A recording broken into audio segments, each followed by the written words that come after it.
समनापुर थाना देवलपुर गाँव जिला डिंडोरी MP जबलपुर संभाग समनापुर थाना देवलपुर गाँव जिला डिंडोरी MP जबलपुर संभाग बुझते आवे ते हाँ देवलपुर गाँव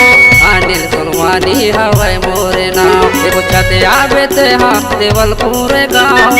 अनिल सुनवानी हवाई मोरे नाम छत्तीसगढ़ी बोली देवलपुर टाप अनिल सोनवानी भैया हवे तोरे नाम छत्तीसगढ़ी बोली देवलपुर टाप अनिल सोनवानी भैया हवे तोरे नाम रईतों के तोले उर्मिला मोरे नाम पूछतिया हूँ भैया देवलपुर गाँव रईतों के तोले उर्मिला मोरे नाम पूछतिया हूँ भैया देवलपुर गाँव छत्तीसगढ़ी बोली देवलपुर टाप अनिल सोनवानी भैया हवे तोरे नाम छत्तीसगढ़ी बोली देवलपुर टाप अनिल सोनवानी भैया हवे तोरे नाम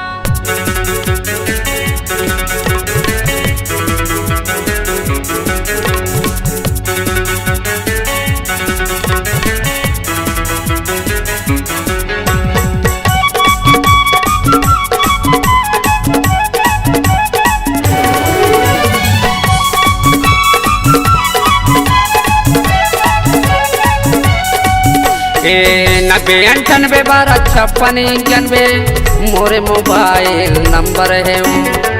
फोन में तोर संग हो जाही मुलाकात हो तोर मोरे यही कनेक्शन है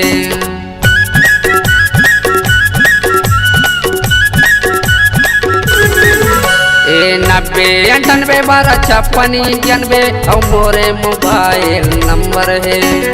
फोन में तोर संग हो जाही मुलाकात हो तोर मोरे यही कनेक्शन है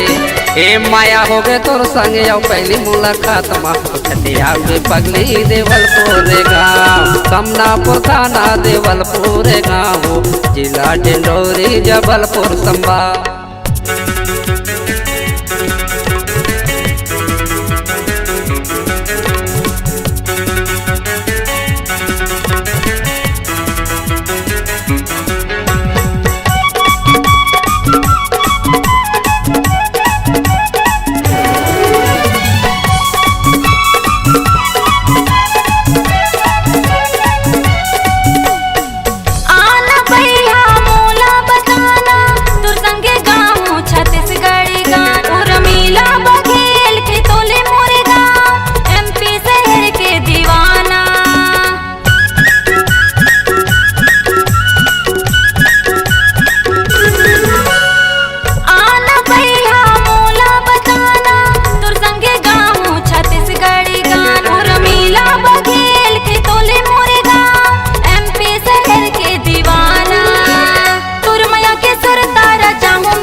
पूछतिया हूँ भैया देवलपुर गाँव छत्तीसगढ़ी बोले देवलपुर टाप अनिल सोनवानी भैया हवे तोरे नाम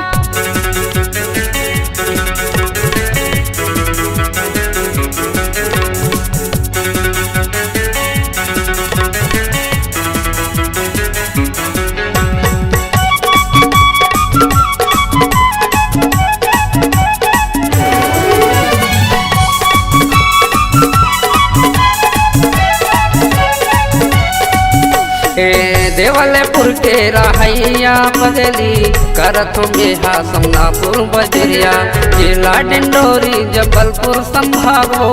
MP शहर के गवैया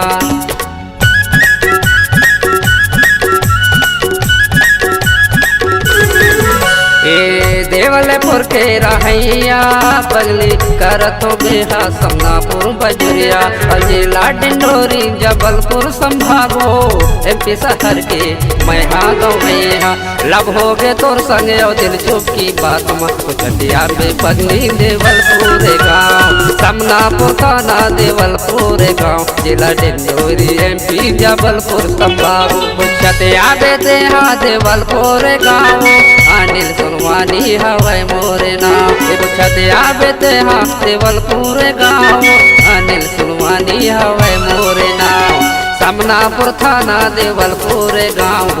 जिला डिंडोरी जबलपुर संभाग समनापुर थाना देवलपुर गाँव जिला डिंडोरी MP एमपी जबलपुर संभागो। छत्तीसगढ़ बोली देवलपुर टॉप अनिल सोनवानी भैया हवे तोरे नाम। समनापुर थाना देवलपुर गाँव जिला डिंडोरी एमपी जबलपुर संभागो। अनिल सोनवानी भैया हवे तोरे नाम। जिला डिंडोरी एमपी जबलपुर संभागो। अनिल सोनवानी